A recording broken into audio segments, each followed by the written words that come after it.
Okay, just finished getting ready for the morning. Took about 45-50 minutes. About to start going uphill. Only packed about 2 liters of water this morning because I have 4 miles to go until I get to a water source, so that should be plenty. My tailbone and my foot, they feel about 60%, 70%, so I think I should be good for the day here.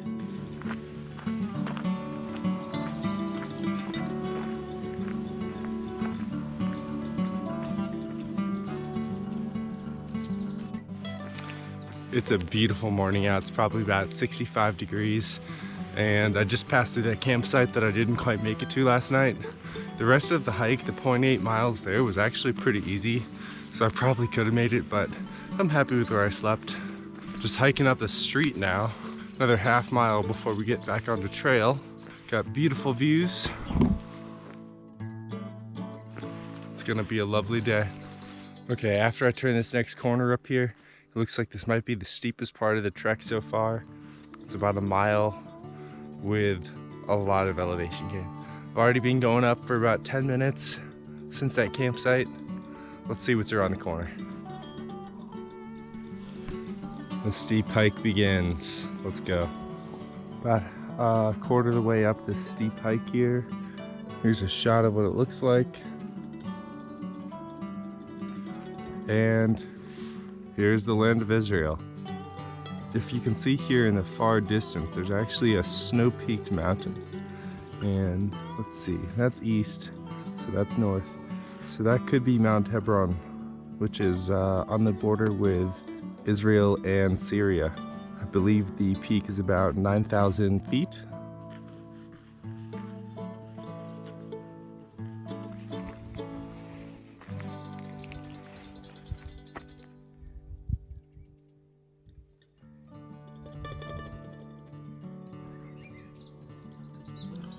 These beautiful doves sitting on this fence up here.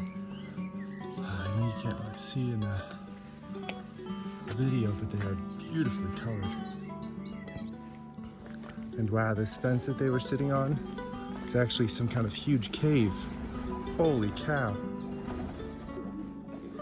I can't even see the bottom of this cave.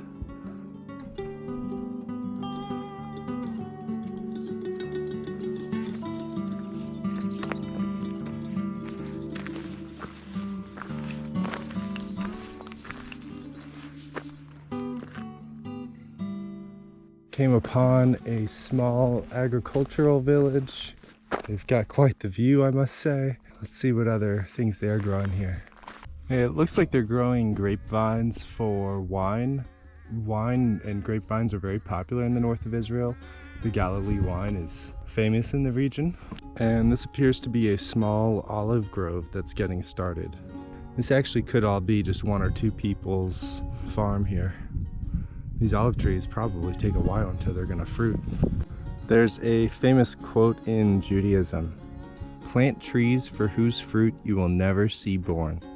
This quote is obviously a metaphor for many different things, but at the most basic level, when it was 1,000, 2,000 years ago, it was plant trees and your children or your children's children will reap the benefits from them. Don't always think for yourself, be humble, and pay it forward. Here is my breakfast of champions. We have almonds, cranberries, bamba, and peanut butter pretzels. Not a bad deal. I don't know what kind of technological stuff these globes are for. I'm assuming it's for some kind of weather tracking. But I think that the peak that I'm heading up to, Mount Meron, might be that one or somewhere just over this hill.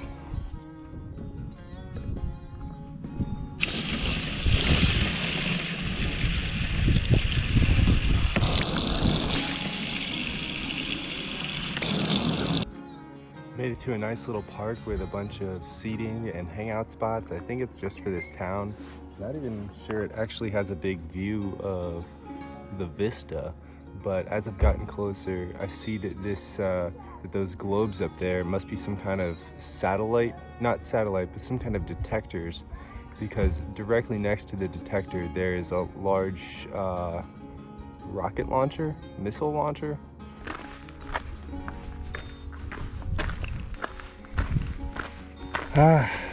I have reached the peak of the Yam El Yam. What a view. Over here you can see the Sea of Galilee, where I started. So a gentleman was just telling me that this view is even clearer in the afternoon once the sun is on the back of the mountain. I just can't believe I can see the Sea of Galilee from here. It's too cool. I did not expect to be able to see back to where I started. It could be that exact spot right there. Over here you can see Mount Hermon, which I was mentioning earlier, which I was saying wrong. It's Hermon. And that is a peak, that's where the Israel National Trail starts, and that peak separates Israel from Syria. I just ran into a guy that I had met in Tel Aviv who is doing the Israel National Trail. I was just sitting here enjoying the view. He walked up for a second and was talking to his friends, and then I realized it was Lucas. So I was so happy to see him again. This is the last point where I could see him because our trails separate very soon, and it's almost some kind of serendipity. I'll have to keep up with Lucas because I have his number. So good to meet you, man, and maybe I'll see you in the Netherlands. Currently we are at about 3,850 feet above sea level. So I've climbed about 4,100 so far, and then throughout the rest of the trail there will be about 2,000 more feet of elevation gain.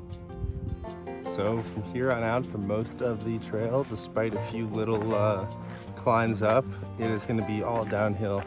Pretty soon I'll be getting my hiking poles out. Just like the way out up to the mountain where I just was, this is the steepest part, the next 15 kilometers or so.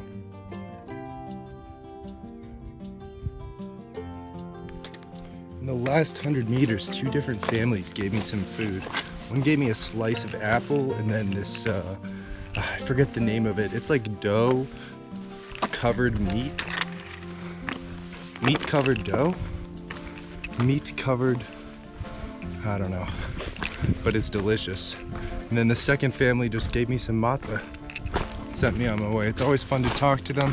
Everybody immediately offers food, asks if I'm okay, so it's also beautiful hiking. Wow.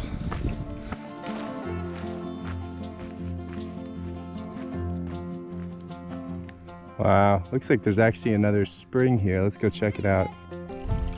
Oh, definitely a spring here. Although this water looks a little bit dirtier, maybe just for animals. But that is plenty clean. You could drink that without any filter, I'm sure.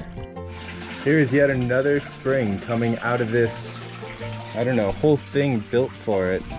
And it's flowing down. These are definitely meant for animals down here. But this one's actually much cleaner. You could definitely filter water out of this one. I don't know if I would drink it directly out of this pool.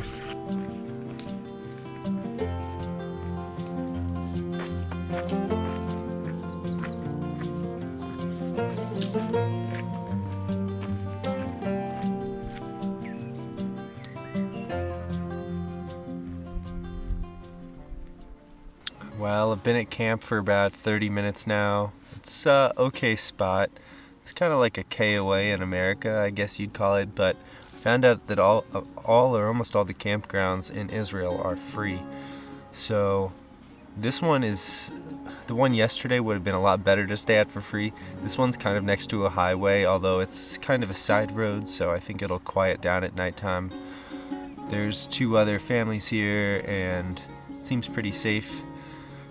I met a really nice guy as soon as I got here. I've been talking with him for the last 20 minutes. I was hanging out eating dinner, and he offered me some coffee, and he taught me a whole new thing about coffee that I just love now. It's called Café with Hell, which is cardamom.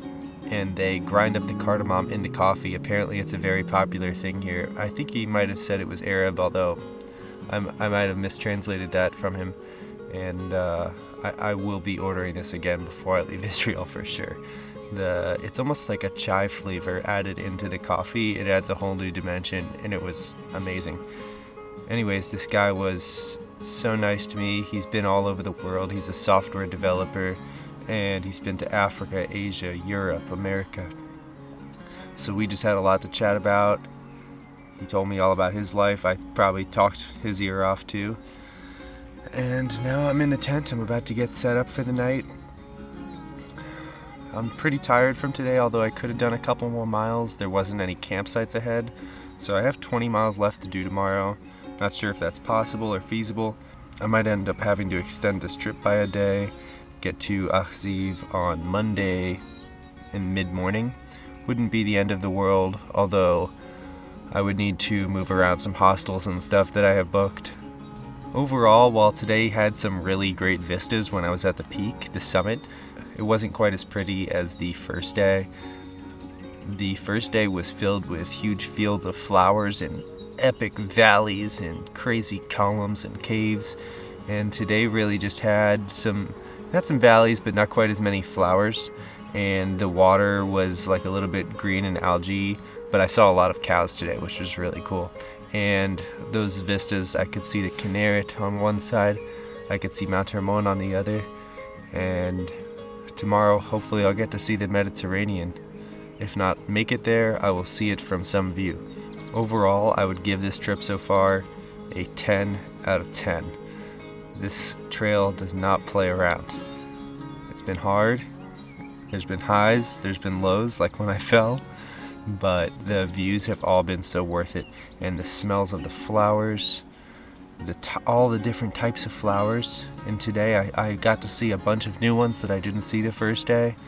So this place it's really amazing. And one last thing. 4 or 5 different families and groups of people gave me stuff today. The first thing that people do when you see them, they don't ask your name. They say, "What do you need?"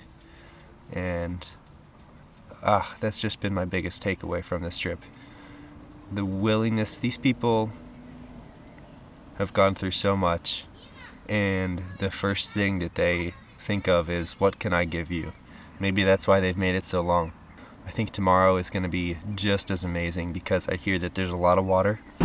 It is 6:45 a.m. and I just left the campsite, went up to the gas station to throw some trash out and bought some coffee, some cafe with hell. And now it's pretty much dawn, sun's rising. If all goes well, I will be finishing this hike at dusk just after sunset, and I will take the bus to Haifa. It's supposed to be a beautiful hike today. I know I have a little bit of an uphill to start here though, so let's knock this out. Here's what I'm going up. I'll be going up this, right around up this mountain to Abirim.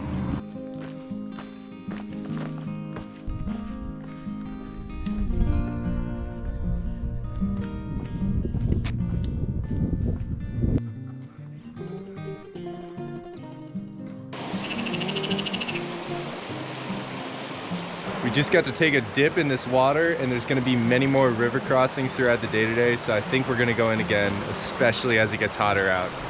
This water's super clear, it's a little bit cold and extremely enjoyable. There's even like a slide on here where you can slide into the water.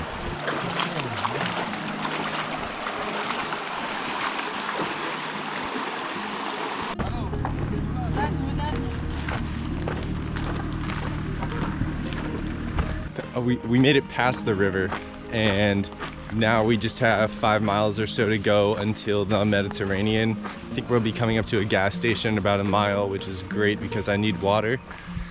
And there's about 1,000 people here at the river, so tons of cars, huge parking lots, selling ice cream. And I think this is one of the busiest days right now because it is Easter. It's the day 2 days after Passover started, and everybody's off of school. So lots of people also starting the Yam El Yam this weekend. We saw probably about 150 people starting the same trail that we are, but in the opposite direction.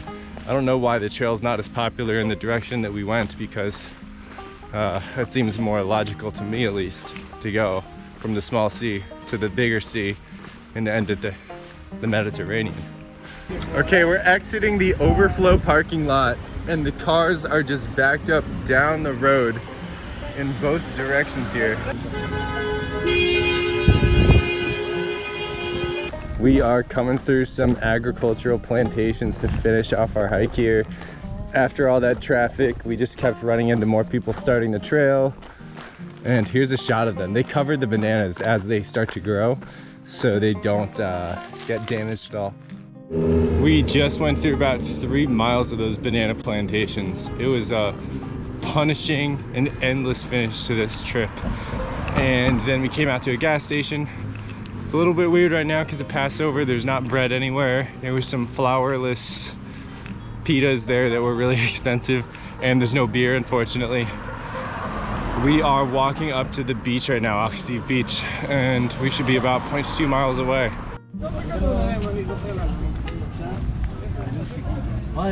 Okay. Yeah.